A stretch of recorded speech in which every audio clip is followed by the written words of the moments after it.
Good evening. I'm Lorella Praeli, President of Community Change Action, and I am thrilled to welcome you to the virtual 2020 Community Change Champions Awards. Of course, this moment is not what many of us expected.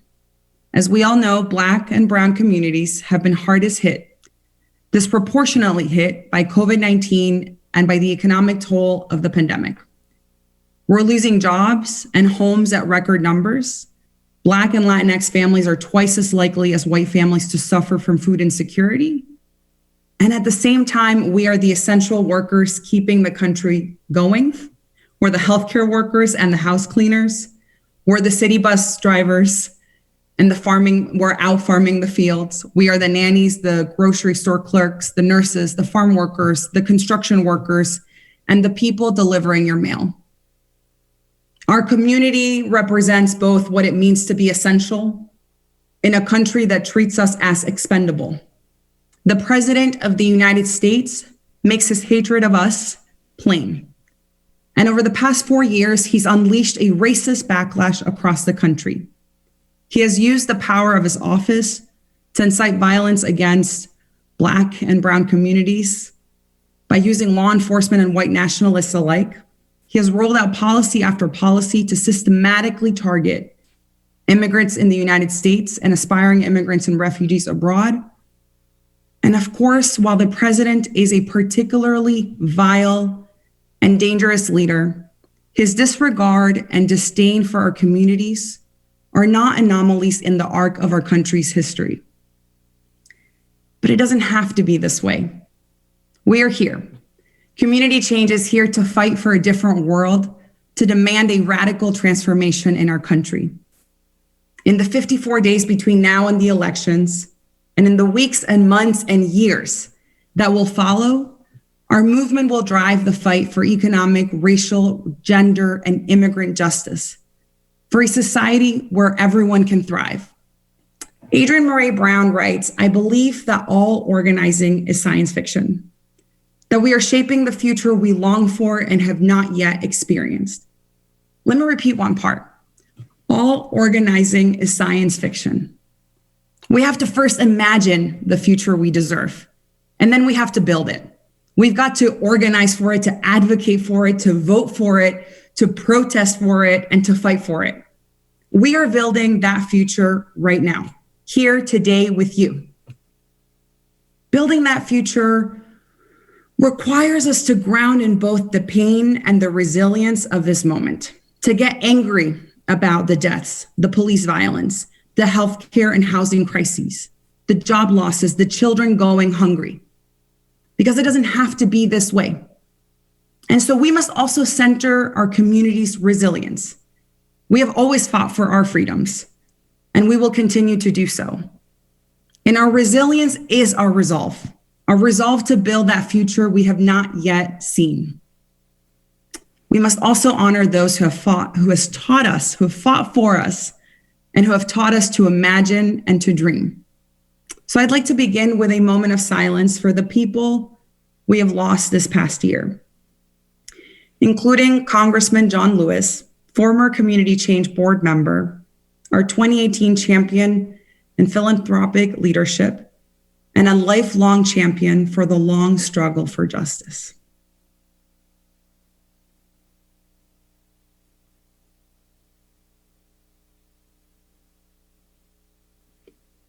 Thank you. As Dorian, my partner in crime, often says, first we mourn, then we organize. Tonight, we'll celebrate two groups that represent a new political coalition of Black, Brown, and immigrant voters. United We Dream, to my sisters, Cristina and Greisa, who are here with us today, for building a future, for building a present where I could live out my dreams. It's very emotional for me to honor United We Dream because it was my first movement home. And it's where so many of us who were undocumented found our voices and our power. And to the Movement for Black Lives, for inspiring us to be better, to do better. And to both of you, for reminding us that we hold the power within us to transform our present and our future. We will also recognize two champions who are leading our movement forward. Clarissa Doutherd, through her leadership of Parent Voices Oakland, and Susan Pritzker, whose vision for philanthropy has elevated grassroots leaders and reimagined what is possible. Thank you for gathering and celebrating with us. I want to also appreciate our sponsors, our host committee, and members of the Legacy Society who are so committed to the longevity of this organization.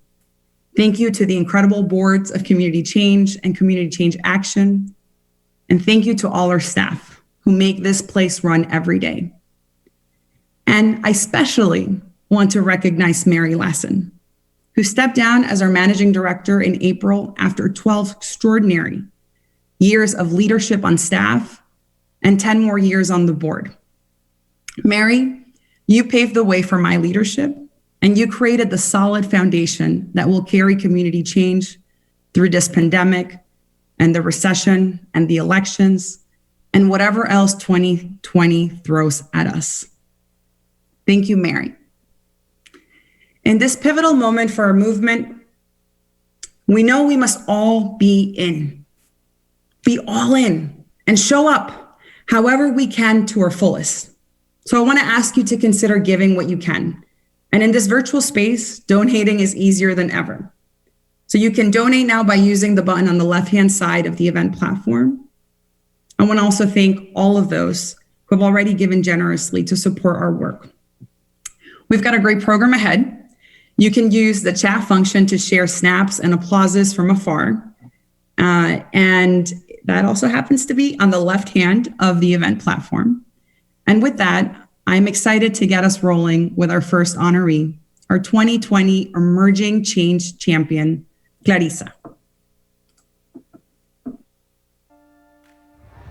And so I'm going to ask you all today, what are you doing today on behalf of California's children? Today, Clarissa leads Parent Voices Oakland, a parent-led grassroots organization advocating for affordable, accessible, quality childcare. And earlier this year, she founded Parent Voices Action to add another set of tools for Oakland parents like her. Preferably folks that understood what it was like to be a struggling mother who didn't make a lot of money and who was working really, really hard to fight for stability for my family. And now you have a whole movement, right, that we're all creating today. Earlier this year, Clarissa led the fight to pass a ballot initiative that would raise $150 million a year for childcare and pediatric health in Alameda County. Just days before the coronavirus pandemic shut down the country, East Bay voters went to the polls and passed the ballot initiative. At every step of that campaign, Clarissa brought the voices of parent leaders and childcare workers into the rooms where campaign consultants proposed cookie-cutter strategies that left out impacted people. You know, we show with our kids and, strollers and things, and it's not for show. It is because we are impacted, we are concerned, and we are bringing our concerns to your doorstep, literally. We want to be heard, we want change, we're willing to work for it. With her clear vision, impact, and force of character, Clarissa is exactly the leader the Petra Foundation imagined when creating the Emerging Change Champion Award.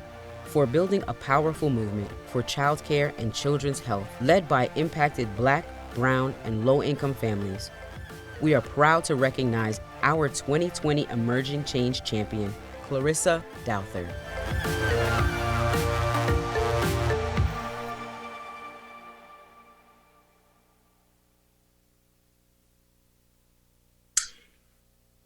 Good evening. It is an honor to receive the Emerging Champion Award today and to be awarded alongside incredible movement builders, United We Dream, the Libra Foundation, the Movement for Black Lives. Special shout out to Bay Area comrade Carissa Lewis.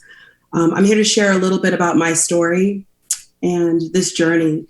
When I had my son Xavier, I had a very challenging time with healthcare, employment, housing, all of these things fell through all at once. And I internalized this experience to mean that I was unfit as a parent and just couldn't get it together. Despite my politics, I believe the lie capitalism, white supremacy, and patriarchy whispered to me about my capacity as an individual, now that I was responsible for a child, another life. My growth in this moment came when I understood to my core that I was experiencing a set of systemic conditions that were set up to ensure my failure. Childcare became the thread that supported my ability to get housing, healthcare, transportation, food, and employment. Understanding caregiving as a liberatory practice that is a critical piece of our community infrastructure, which is constantly interrupted and under-resourced by systems, deepened my own political analysis and understanding of the ways that capitalism affects our families. I came to Parent Voices knowing that the stigma of being a Black struggling mama was an old story. I knew childcare was critical, but also observed that the women who cared for my son were not cared for themselves. I came knowing that what it took to receive the very basic life-affirming services was unacceptable in a society that values human life. Parent Voices provided a political home and place of loving community to grow as an organizer.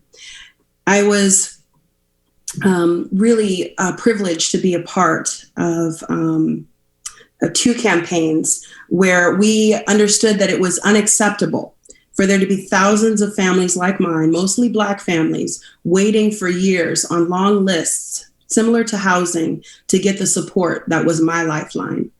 On March 3rd, after 8 years of organizing with families in Parent Voices Oakland, we won a ballot initiative that would provide $160 million a year for 20 years in dedicated tax revenue that will increase access to childcare and pay childcare providers, a critical part of our labor movement, at least $15 an hour. This was our second ballot initiative fight.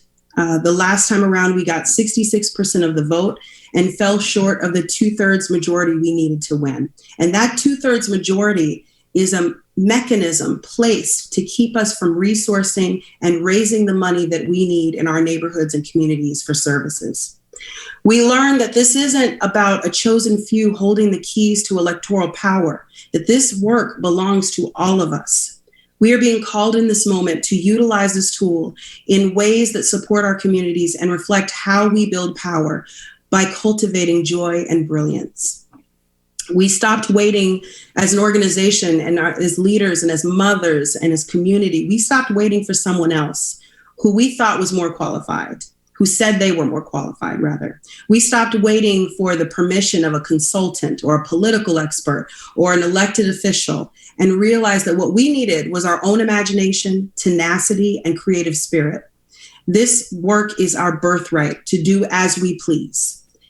As an executive director, as a mother, and as a part of a larger movement, which I believe will bring about not only incremental but radical changes in this moment for our babies and beyond, for the workers who care for them and for our neighborhoods, I have felt extremely held by my sisters at Parent Voices. Between these two campaigns, our partnership with Community Change helped to define our strategy and ensured that our leaders were truly driving the campaign in every level, every aspect. Our leaders had real decision-making authority and the ability to hold those with privilege accountable at the tables of power and money. Community Change had my back in 2018, along with the cohort of other groups working on access to childcare and good pay for childcare providers and centering the leadership of Black women like myself. I had a pool of wisdom to draw from that undeniably strengthened my own leadership and built the power of Parent Voices Oakland to be a force. We are now a local force and national force coming soon. Organizing changed my life. Building power with Black and brown mothers built my spirit and reminded me of who I am. Thank you to my Community Change, and to the Petra Foundation, whose legacy this award is dedicated to. I want to give a special thank you to the team, Dorian, Windley, Deepak, John, Ross, and especially my brother in the struggle, my A1 since day one, Cesar. This award is an affirmation that principled, disciplined organizing led by our community is what heals us and ultimately will push us beyond the decay of this current system. I dedicate this honor also to Drew Howard, a leader in our organization who joined the ancestors last year and will never be forgotten, and for all of the families who are still waiting for childcare today. This is for Black labor. This is for Black power. This is for Black rest and renewal, Black love, justice for all Black people, all day, every day, as manifested and dreamed of by our ancestors and my ancestors who now rest in Moss Point, Mississippi, and Leesburg, Florida, who rest across the Atlantic. Thank you. My name is Greisa Martinez Rosas. I represent 500,000 undocumented immigrant youth as part of United We Dream. I am undocumented, unafraid, and here to stay. Since 2008, United We Dream has been a home for dreamers. A place where undocumented youth find power and purpose. Where they can claim space in the unfinished project of democracy. Over the past 12 years, Cristina Jimenez and undocumented youth like her built an organization that put the people closest to the pain at the center of imagining and fighting for the solutions. When I started organizing, I lived with the constant fear that my family and I could be discovered and deported. Over a decade later, we have changed the narrative on immigration to one centered on who we are as human beings. At the highest tables of power and in homes across the country, United We Dream carried immigrant youth through their fear, through moments of heartbreak, both political and personal, and joy. This year, the struggle continues with new leadership as Cristina Jimenez steps into her next calling and Greisa Martinez Rosas takes up the torch of executive director. Community Change and the Fair Immigration Reform Movement are proud to continue the struggle with our sisters in the movement and to recognize United We Dream for organizing and supporting immigrant youth to fight for justice and dignity while shaping a new generation of social justice leaders.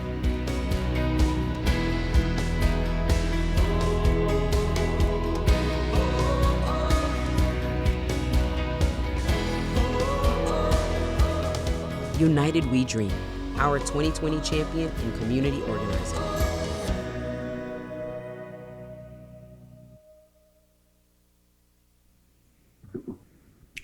What a wonderful video. Thank you so much. Thank you, Lorella, Dorian, and the entire Community Change team for this recognition and for being such long-standing leaders in the movement for racial and economic justice. My name is Cristina Jimenez, and I'm a co-founder of United We Dream. And tonight is a true honor to share space and to celebrate leaders like Clarissa, the movement for Black lives, and the beautiful community of United We Dream. It means so much to receive the Champion in Community Organizing Award, because community organizing is what I've been doing for the last 15 years with a lot of love and feeling on purpose, and also what we do at United We Dream.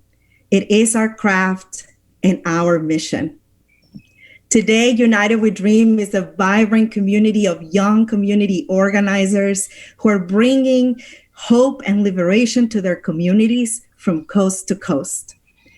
But in the early 2000s, when the co-founders and I dreamed of this place, we could not have imagined that we were laying the foundation for such powerful transformation. Back then, I was undocumented and very afraid. I lived with the constant fear that my family and I could be discovered, deported, and live the pain of deportation and family separation. And I also live with a deep sense of shame for being an undocumented immigrant. We set out to create a space where young people like myself could shed our fear and come together and strategize about how we were going to bring change to our communities, share our stories, build community, and have each other's back. And I've been honored to serve as the executive director of this wonderful community of United We Dream for most of our existence as an organization. As an undocumented young woman of color, leading a national network in a role usually held by people that do not look like me, it was challenging sometimes really intense and very difficult. But together, with the courageous leadership of United We Dream, our members and our staff, we built a space of empowerment, of safety, of learning, and transformation. A space where immigrants could come out as queer and undocumented, where those of us who have experienced the pain of deportation and family separation were at the center of creating the strategies to stop the deportations and to build a world where all of us can live without fear and with dignity. Our leaders have strategized to win policies like DACA, which protected over 800,000 immigrant youth like my brother Jonathan, and has shown the country the success of policies that protect immigrants without creating more harm and without criminalizing our communities even more. We have stopped 700 deportations, have trained over 70,000 young people in organizing, have kicked ICE out of our localities, and have been winning victories in colleges and universities across the country to ensure that those spaces are welcoming and embracing of undocumented students. Today, thousands of new people come to United We Dream every year. And just like me, they come with a feeling of isolation and shame and fear. But through the experience of United We Dream, they get to love themselves and to own their power and their voice. Young undocumented people that have come through the United We Dream pipeline have gone to becoming candidates for public office, professors, moms, dads, teachers, and leaders in key organizations of the progressive movement, like my sister Lorella here at Community Change. This past summer, I was proud to pass the role of executive director to my dear sister, Greisa Martinez Rosas, who's a powerful, undocumented queer woman of color who will lead our network to a new chapter of impact and transformation. I am so deeply proud of her and of all the United We Dream family and leaders, and excited for what's next. Thank you, Cristina, for everything, for transforming my life and the life of millions more. My name is Greisa Martinez Rosas. I am undocumented and unafraid, queer and unashamed, and I'm honored to serve as the second executive director of United We Dream and United We Dream Action. Mil gracias to my sister in life and in movement, Lorella, Dorian, and the Community Change team for this love and recognition. We are honored to be recognized and to receive this honor alongside our fam at the Movement for Black Lives, Clarissa, Susan, and other honorees. Together with all of you, we are organizing the power of immigrants and Black and Brown people to abolish ICE, to defund the police, and to build a brighter future for all of us. The past 3.5 years have been devastating for all of our communities and have revealed exactly what we need to defeat. They have revealed to all that the fight for immigrant justice is a fight for racial justice. Citizenship is the milestone that we will win. I know it. But citizenship is not the horizon line.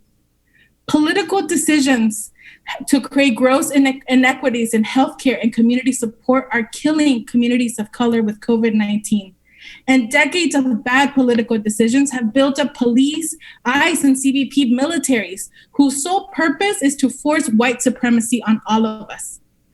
Most of United We Dream members today they're too young to be protected by DACA. And they are the children or family members of undocumented parents, or they came into this country unaccompanied and courageous. We are generations born into crisis. We grew up in an endless war, skyrocketing inequality and crushing student loan debt, mass deportations and incarcerations, police murders of Black people in our schools and in our streets. And this year, we know more than anything that we can only build a better world by deeply rooting ourselves in our communities, by nurturing love for those around us, so that we can organize together for a foundation of material and psychological security for all of us. We are proud to fight for justice with joy in our hearts and know that together with the organizers and community change family, with labor unions, with teachers and parents, and directly impacted people, we will win victories which help people like me and help people like all across all of us without hurting people. On behalf of all of us at United We Dream, muchas gracias for this recognition. And thank you all of us for organizing and building up to win and to make sure that our communities are safe and can thrive. Muchas gracias.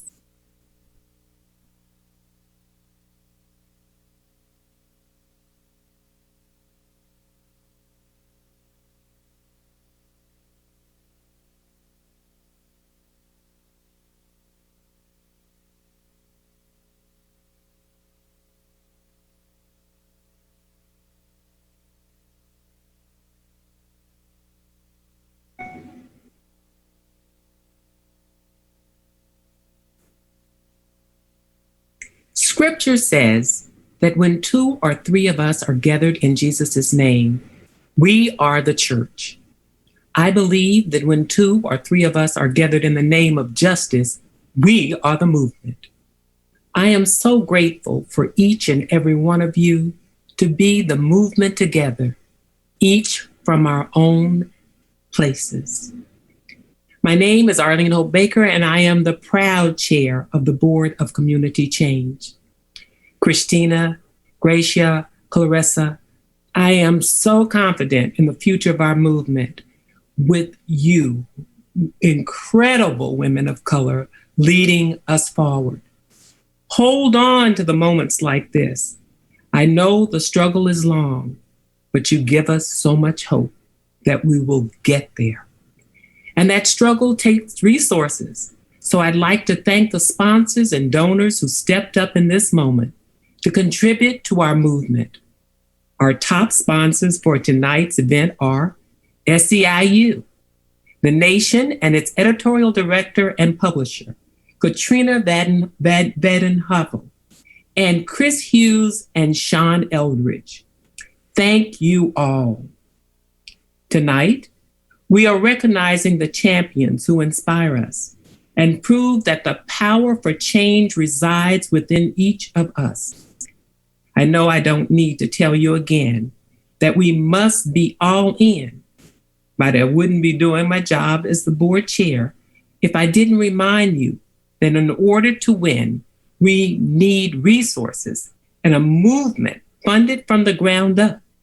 As Lorella asked at the beginning, please consider giving what you can in this vital moment.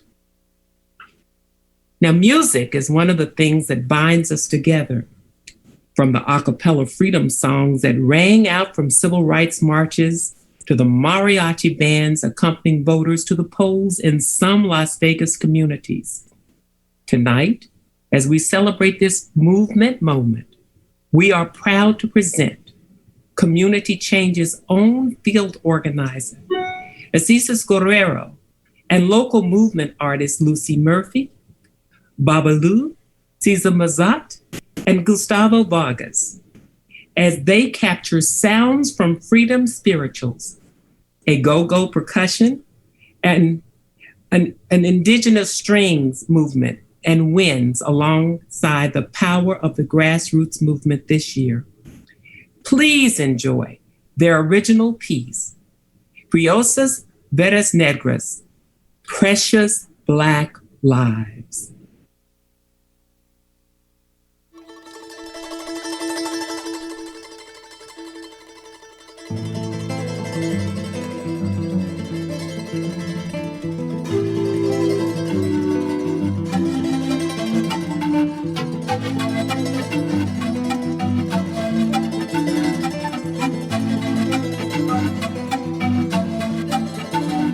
Atrapado, esta jaula no me deja volar. Amarrado, mi cuerpo ya no sabe sanar.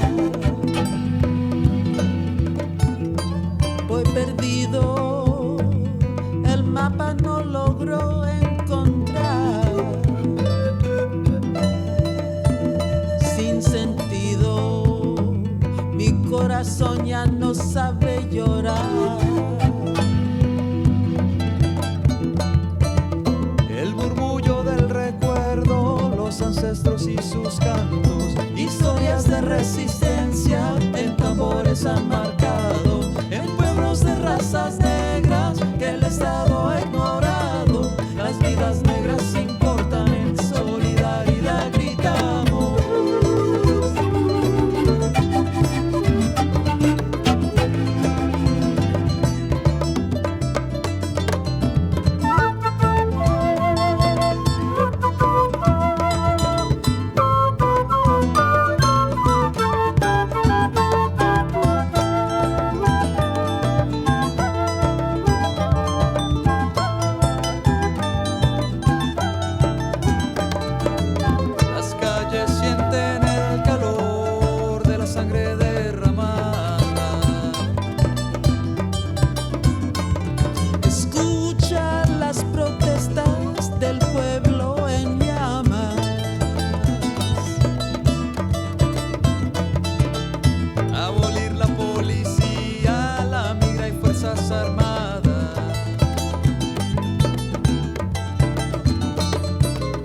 Abolir las cárceles, la esclavitud modernizada.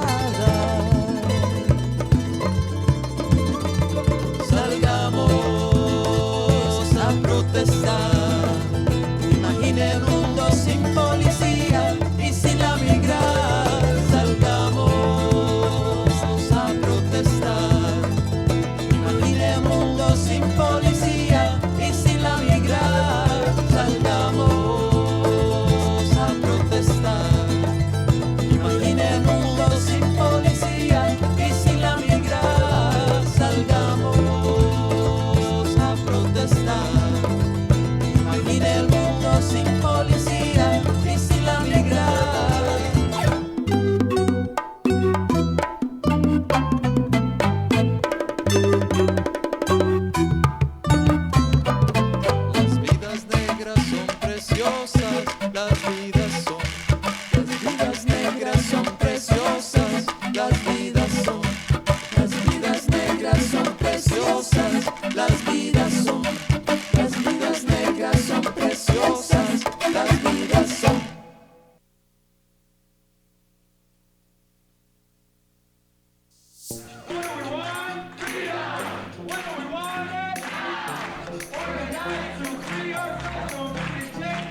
Susan Pritzker knows what it feels like to be on the ground, what protest feels like, what grassroots power is, the adrenaline rush of possibility and strength in numbers. Early in her life, Susan was in the streets, protesting the war in Vietnam and learning about movements, about organizing, and about the deeply interconnected injustices embedded within our economy and democracy.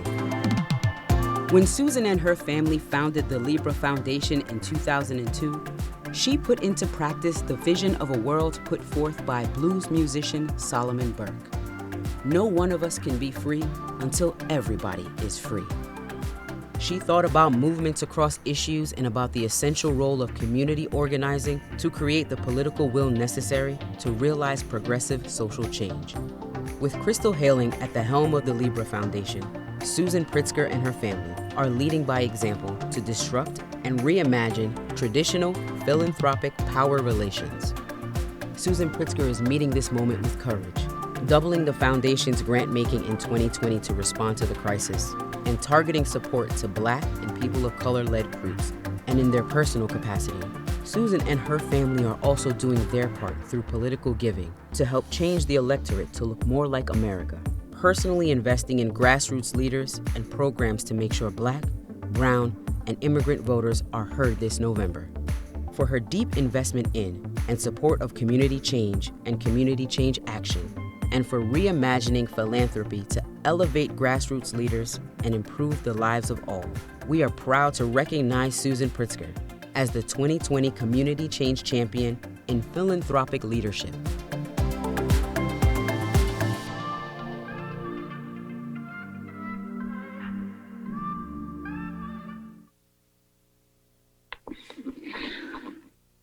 Good evening. Wow. I don't know about the rest of you, but this presentation has brought me to a really huge smile and tears almost simultaneously. It's an honor, a privilege to be here with you this evening and to be sharing this program with these astonishing, bold, fearless leaders. As a funder, as I said, it's humbling. It's almost embarrassing to be here accepting an award because I know I'm not doing the real work. It's a privilege to be able to resource this work, however, and I'm hugely grateful to organizations like Community Change for showing us how this work is getting done and for helping so many people get these messages out that we all need to hear. I was going to read a quote. It's probably one that you've heard before, but it's one that I kind of try to keep in the front of my mind as I analyze the role of resources in this movement moment. If you have come here to help me, you are wasting your time. But if you have come because your liberation is bound up with mine, then let us work together. Lila Watson, an Indigenous leader from Australia, was credited with this quote in a speech she gave to the UN in 1985. What I didn't know was that she actually asked her that the credit for that be given to her movement, not to her herself, because she felt that the words were the work of collective wisdom. The word liberation means a lot in these moments. And there's some other words I'd like to speak tonight. One of them is abolition, and the other one is reparations. All three of those words, liberation, abolition, and reparations, are words that when I was a younger person, you would never have heard or seen in the press. It would not have come up in conversation at the dinner table, not my dinner table, although my dinner table was pretty progressive for its time. And I take a tremendous amount of hope, which is in short supply these days, from the fact that we are hearing those words. We are seeing the plans for those things to take place in the future that we all are trying to imagine. I would be remiss if I didn't finish by thanking and acknowledging my team at the Libra Foundation, and Crystal Haling, our executive director in particular, for her fearless, bold leadership. Without Crystal, I would not be here tonight. She has helped us actualize, as a family, as a foundation, to actualize our deepest held values and aspirations as philanthropists. With that, I thank you, and good night.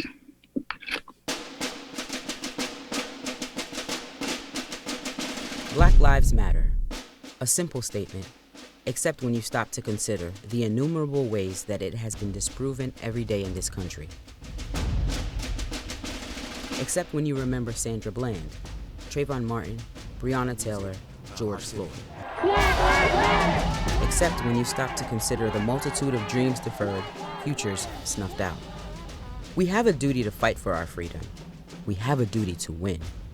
7 years ago, 3 Black women said enough. And in the streets, in community meetings, on Black Twitter, at tables of influence, and in Black-led organizations across the country, the movement for Black lives began to form, doing the unseen and ongoing work of building power for transformational change from the ground up. In Minneapolis, in the midst of a global pandemic, the movement for Black lives stepped back into the spotlight, bold, powerful, unapologetically Black, and it called to question this country's racial caste system. I believe that we will win. I believe that we will win. Last year, Chris Hughes was the inaugural recipient of the Disruptor Change Champion Award, He challenged us to reclaim disruption from Silicon Valley and remake it to mean a kind of disruption that's about rising up to challenge the economic and political status quo. There is no better description of the impact that the movement for Black lives has had and the current moment of reckoning that they have created. We are proud to recognize our 2020 Disruptor Change champion, the Movement for Black Lives.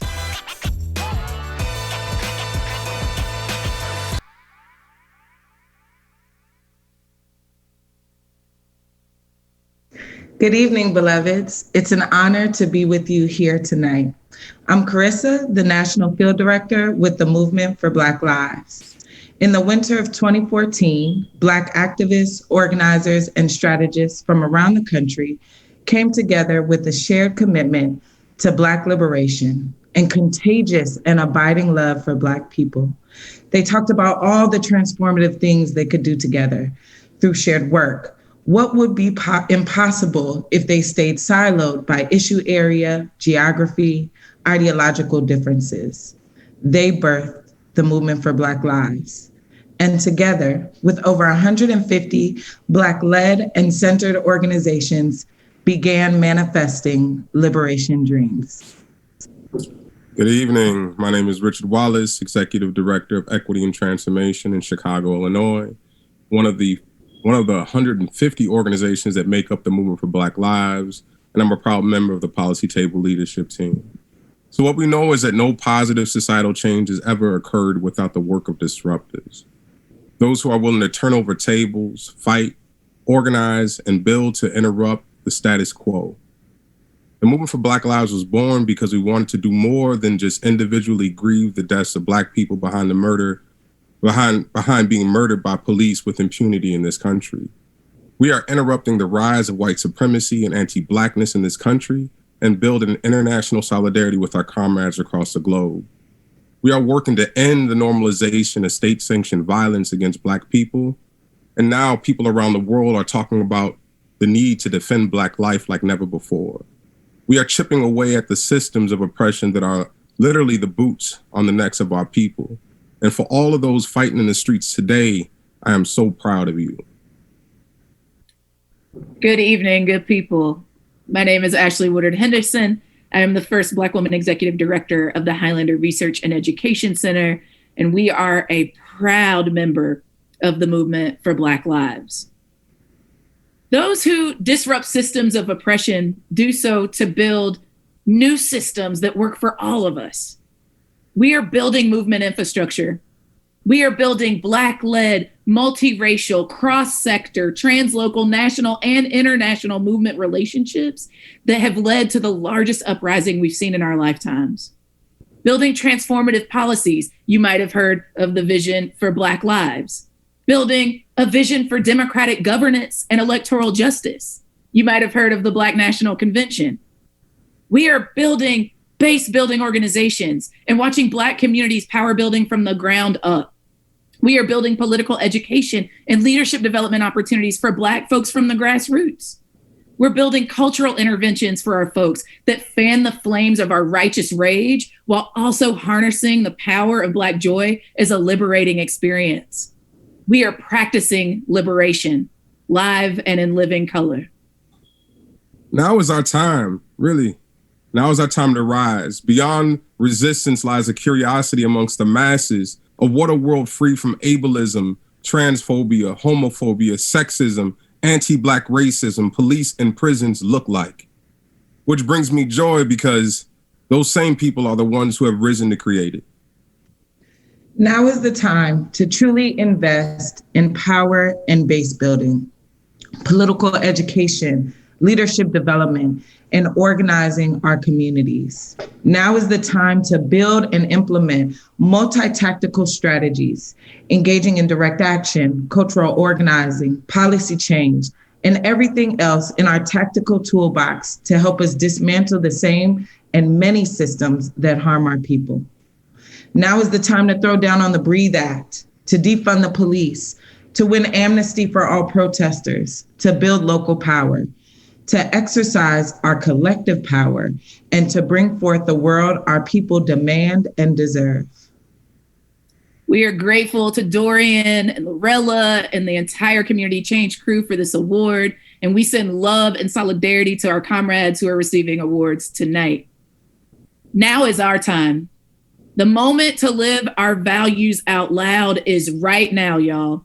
To make impossible things possible. To come together like we did in December of 2014 when we birthed the movement for Black Lives and disrupt and dismantle the status quo so that our people can live long lives with dignity, free from fear of harm. Our movement elder, Vincent Harding, once said, "A new America still needs to be born.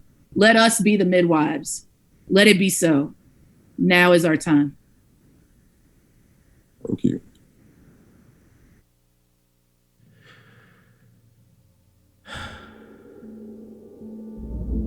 My mother told me, we are people of pain turn perseverance.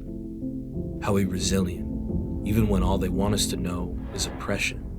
Like dust, they keep us silent. Shh. Hence, they fear the power in our numbers. Hence why they made us into fractions. Hence why they wouldn't give us a ballot. How they grandfather claused our constitutional rights and counted us uncounted. How our voice and our votes be their greatest fear. How the legacy of this country be built on Black bodies, bloody, bruised, beaten, silent.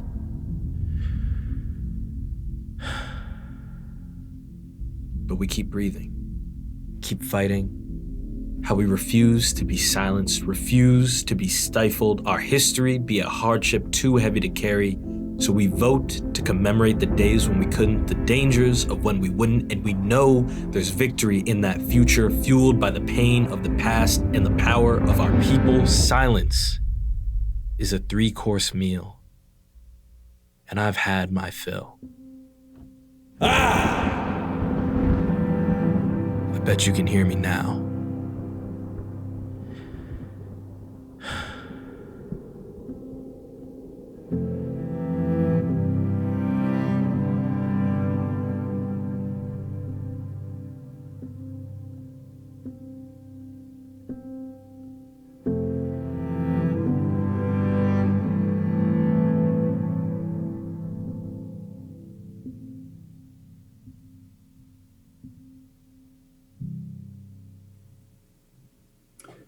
We cannot be silent.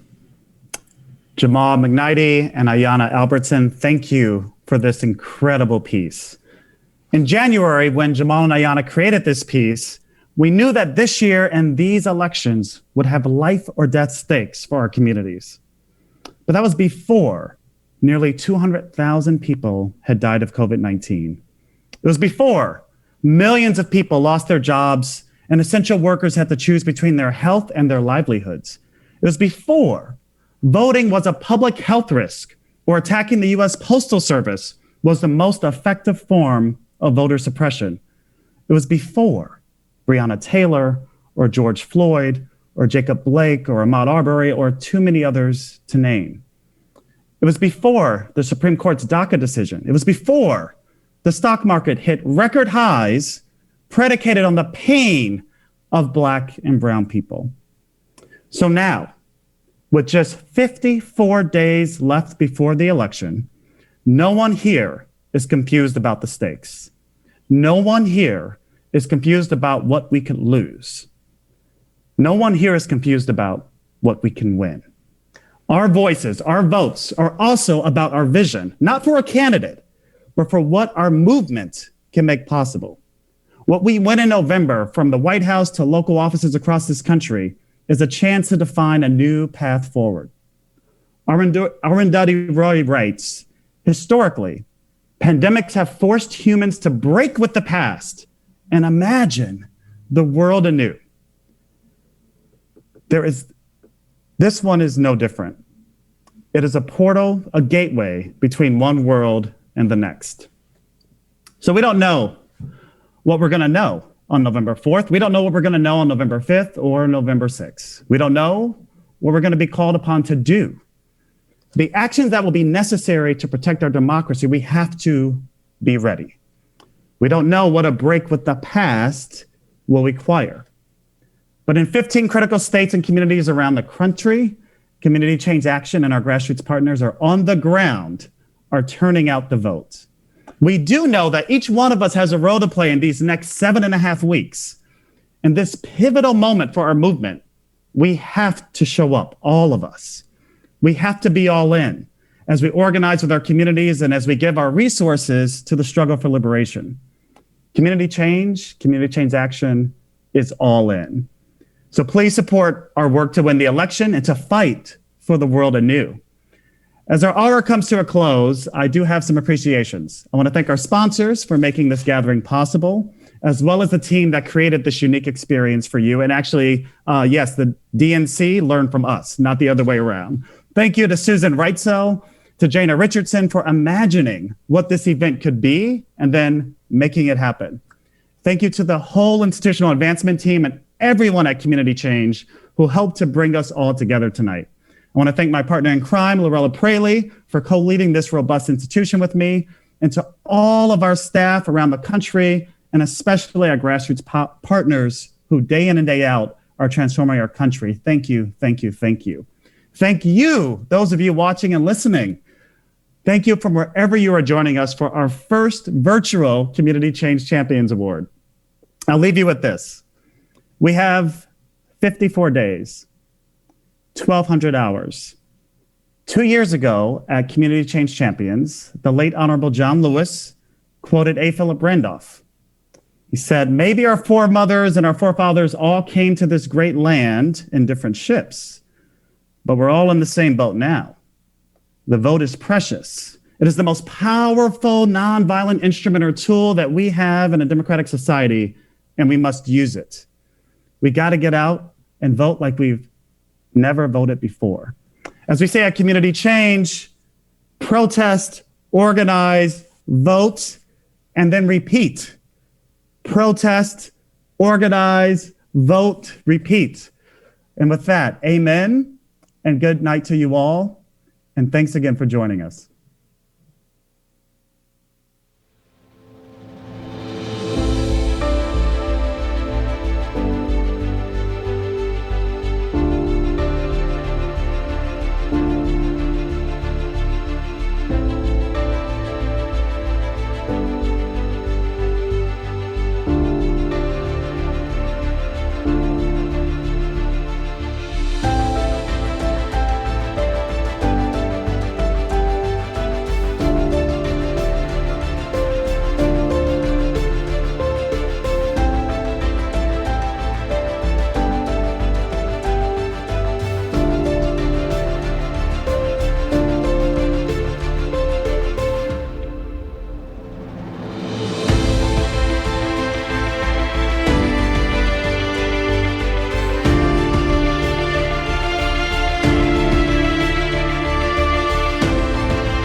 Thank you.